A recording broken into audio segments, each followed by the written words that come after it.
এই হচ্ছে তরমুজ। তরমুজের খোলাটাকে আমরা ফেলবো না, তরমুজের খোলা দিয়ে আজকে তোমাদের একটা নতুন রেসিপি দেখো। দেখো আমরা তরমুজটা যেভাবে কেটে নিই সেভাবেই কেটে নিলাম, খোলাটা কিন্তু ফেলে দিচ্ছি না, এই যে খোলাটা এটা রেখে দিলাম, রেখে দিচ্ছি।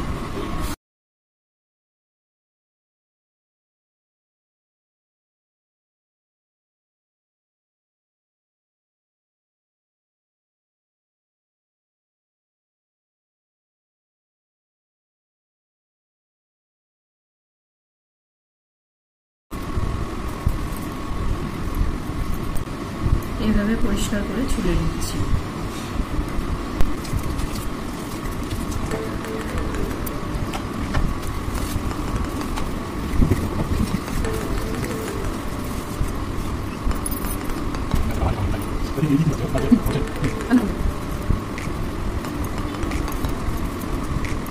আমার সব ছোলা হয়ে গেছে, এবার আমি এগুলোকে কাটবো।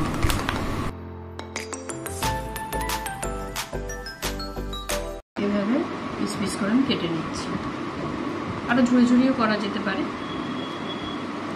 যার যেরকম ইচ্ছে।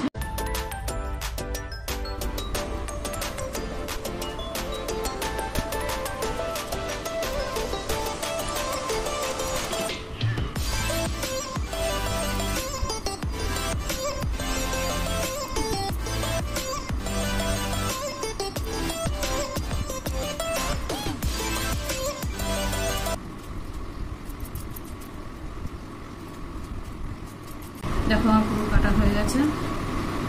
এবার চলে যাই কিভাবে রান্না করা যায়, দেখি রান্নাটা। এবার আমি এটাকে ভালো করে ধুয়ে প্রেসারের মধ্যে দিচ্ছি।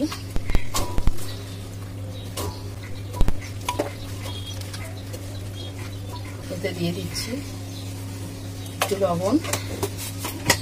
প্রেসার বন্ধ করে আমি ধরিয়ে দিলাম।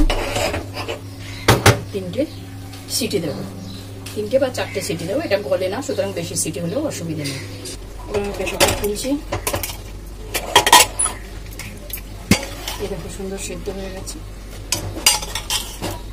এবার এটাকে আমি নামিয়ে নিলাম, কড়াই বসিয়ে দিচ্ছি। কড়াই গরম হয়ে গেছে, এবার আমি তেল দিয়ে দিচ্ছি। কড়াইতে তেল দিয়ে দিলাম, 3 চামচ মতো তেল দিয়ে দিলাম। তেল দিয়ে গরম, এরকম কাঁচা লঙ্কা চিড়ে রেখেছিলাম, কাঁচা লঙ্কা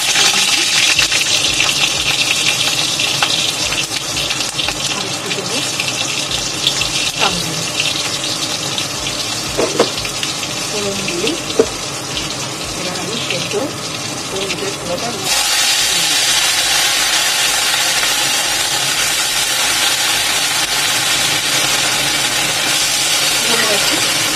জল বেরোবে, জলটা আমি সেঁকে দিচ্ছি। কড়াইতে ফুটে পরে তরকারিটা হওয়ার সময় জলটা ফেলে দেবো। জলটা একটু চাইলে ফেলেও দিতে পারো, আমি ফেলি না, কারণ আমার মনে হয় সবজিটা সেদ্ধ করে জল ফেলে দিলে টেস্টটাই নষ্ট হচ্ছে, জলটা ফেলি না। এবার এটাকে একটু নাড়াচাড়া করবো, হলুদ দেবো না, নুন একটু দেওয়া ছিল, সুতরাং আর যদি নুন লাগে তো নুনটা স্বাদ মতো দিয়ে নেবো, পরেও দেওয়া যেতে পারে। এখন কিন্তু একটু বড় আছে দিয়েই আমি এটাকে একটু নাড়াচাড়া করে নেবো। একটু জল রয়েছে, জলটা একটু শুকিয়ে যাক, তখন বড় আছে দেওয়া থাক। আর এদিকে আমি একটু পোস্ত আর চাল মগজ বেটে রেখে দিয়েছি, এটা একটু নাড়াচাড়া করে পোস্ত চাল মগজ দিয়ে নামিয়ে দেবো। খুব সহজ কিন্তু খুব সুন্দর। তা তরমুজের খোলা এবার থেকে বন্ধুরা কেউ ফেলবে না, না ফেলে তোমরা রান্না করে খেয়ে দেখো তোমাদের কেমন লাগে। আমি কিন্তু তোমাদের নানা ধরনের ভিডিও নিয়ে বারবার তোমাদের সামনে আসছি। আমার এই ভিডিওগুলি তোমাদের ভালো লাগলে লাইক কমেন্টও বেশি বেশি অনেক অনেক বেশি করে শেয়ার করবো, তাহলে আরও বেশি উৎসাহ পাবো। আরও নানান রকম কিছু নিয়ে, নানান রকম জিনিসের সংজ্ঞা নিয়ে আসবো তোমাদের সামনে। এটা তো আমার পটল আলু তরকারিও হয়ে গেছে, আজকে শনিবার তাই নিরামিষ। এই তরকারি করতে করতে আমি মোটামুটি আমার সমস্ত রান্নায় ছেড়ে নিলাম।